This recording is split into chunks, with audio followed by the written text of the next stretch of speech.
Hey everybody, it's Sarah Saxby, your transformation coach at Strategies for Happiness, author of Comfortable Hell and your guide to a new way forward.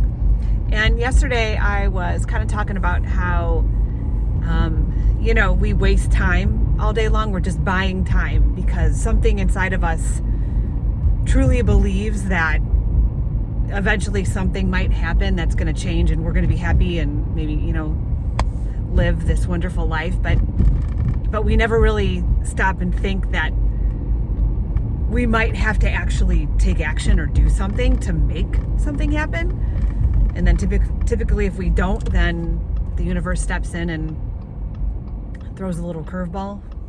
But anyway, so I was kind of thinking about myself and, all those places where, I've just literally been on robot mode, like not really getting myself to the next level, just functioning at like this mediocrity, and or not even that, maybe less.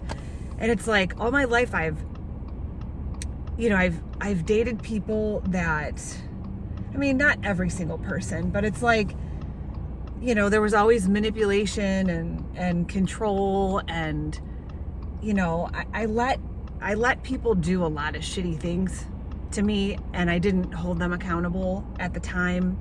And now I'm starting to hold them accountable, and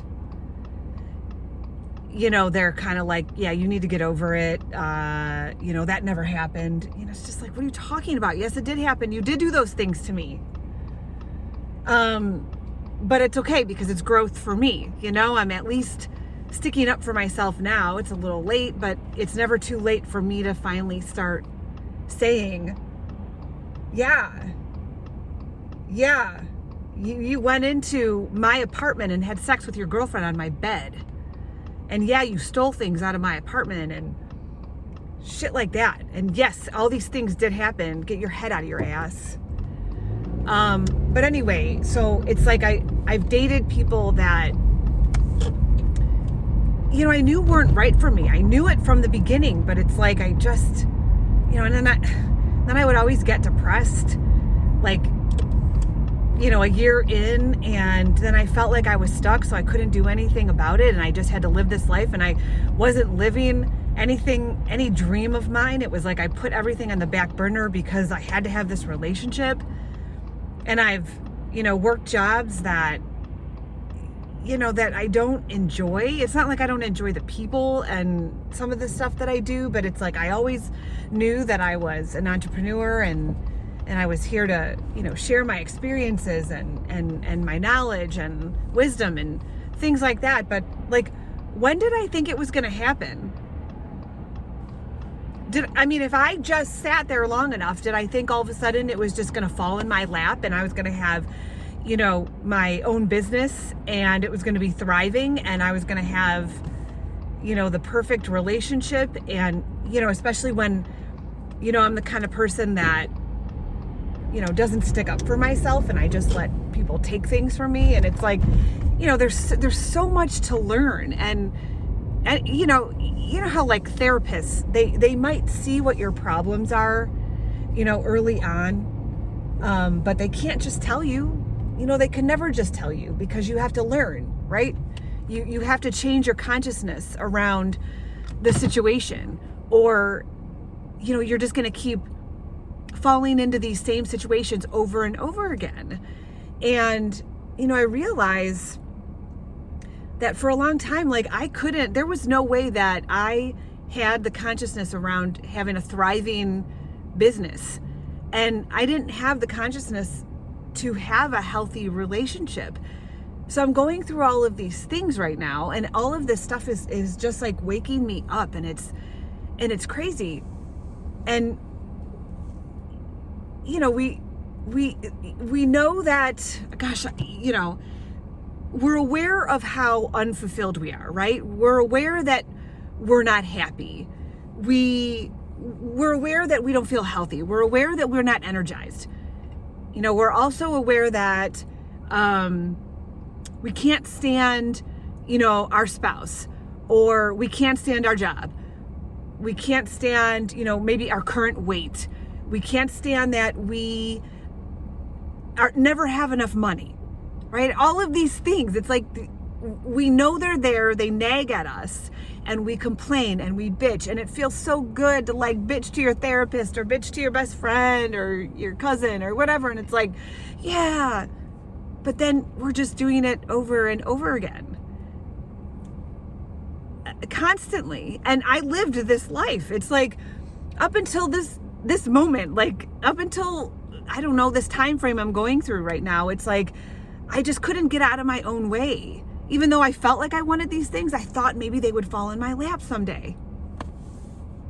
I mean, it's wild, right? So one thing that this was an epiphany that I had, okay? So I was thinking, I was reading this one book, and it was like kind of telling you, it's asking you to find out where your Achilles heel is. Meaning, where is your addiction? And by addiction, that means what is it, that is in your life regularly that is causing you to not be able to move forward. And, for some people, it may be something physical, like, you eat too much sugar or something. You take the sugar out, you lose a lot of weight, and all of a sudden you're kind of thriving.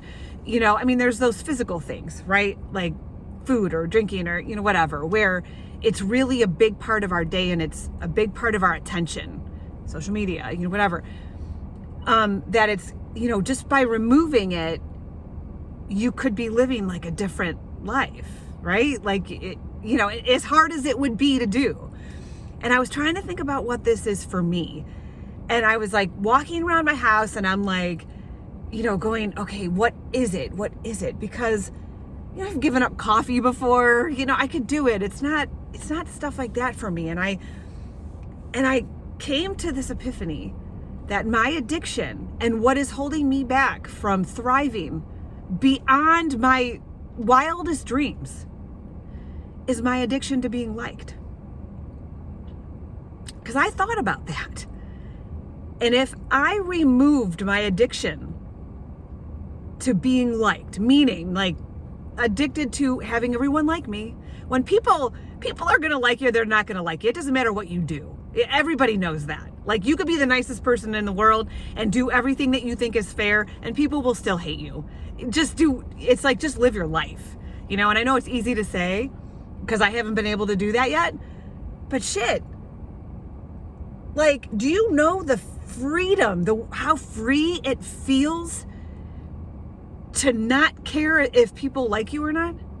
Like, what would you be capable of doing if you didn't care?